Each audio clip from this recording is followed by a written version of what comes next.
ذہن میں رہے کہ میں جب کوئی جواب دیتا ہوں تو ہمارے والے ایک دم بھڑک اٹھتے ہیں، شاید کوئی طوفان آ رہا ہے۔ ایک ہے اختلاف، ایک ہے اصلاح، دونوں باتوں میں فرق بھی سمجھو۔ بڑا عرصہ ہو گیا آپ کو، اگر میں جوتی الٹ پہن لوں، مجھے کوئی بچہ کہہ دے کہ سر وہ ذرا جوتی آپ دوسری، اگر میں تبدیل کر لوں تو پھر یہ غلط ہو جائے گا۔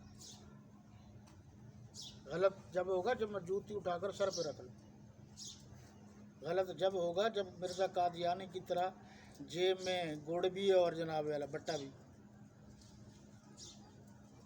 اصلاح اور ہوتی ہے، بعض اوقات پٹڑی سے چلتے چلتے جو ہے نا یہ گر جاتے ہیں، یہ پھسل جاتے ہیں۔ ان میں سے ایک مفتی طارق مسعود بھی، اور بھی بہت سارے مولوی آئیں گے، میں نے کوشش کرنی ہے کہ سب کی جو ہے نا جی چلو اصلاح کر دو، نرم لفظ۔ یہ اکثر کہتے رہتے ہیں جی دل کھول کے شادیاں کر دو، 2 کرو، 3 کرو، 4 کرو، کوئی پابندی نہیں ہے۔ میرے بس میں ہوتا تو میں یہ بیٹھ کے ساروں کو شادیاں کرا دیتا، یہ ہے وہ ہے۔ اب یہ مولوی حضرات بھی اکثر کہتے ہیں 2 3 کی اجازت ہے، لیکن اگلی بات نہیں بتاتے۔ لو جی آپ اگلی بات سن لو، خود دیکھو صفحہ نمبر 100، وقت بہت کم ہے جی۔ صفحہ نمبر 100 اس کے سب سے آخر میں، سورہ نساء ہے جی، آیت نمبر 3 ہے، اس کے آخر میں جی۔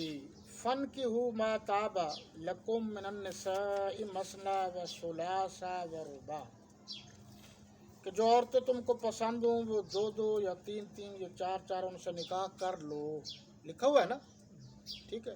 اب آگے دیکھیں، فَإِنْ خِفْتُمْ أَلَّا تَعْدِلُوا فَوَاحِدَةً، اور اس بات کا اندیشہ ہو کہ سب عورتوں سے یکساں سلوک نہ کر سکو گے تو ایک عورت کافی ہے۔ وہ یہ نہیں بتاتے بھائی، اگر طاقت ہے سلوک کر سکتے ہو، اخراجات برداشت کر سکتے ہو تو کرو، پابندی نہیں کہہ رہا میں، لیکن اس بات کی تشریح کر رہا ہوں کہ آدھا حصہ بیان کیا جاتا ہے۔ آگے قرآن نے لکھا ہوا ہے کہ اگر تمہیں خطرہ ہو کہ انصاف نہیں کر سکو گے، یکساں سلوک نہیں کر سکو گے، تو پھر ایک ہی کافی ہے۔ یہ کیوں نہیں بیان کی جاتی؟ اب بات آپ کو سمجھ میں آ گئی ہے؟ تو وہ آدھی بات کرتے ہیں یا کلپ کاٹتے ہیں، اب یہ مجھے نہیں پتا۔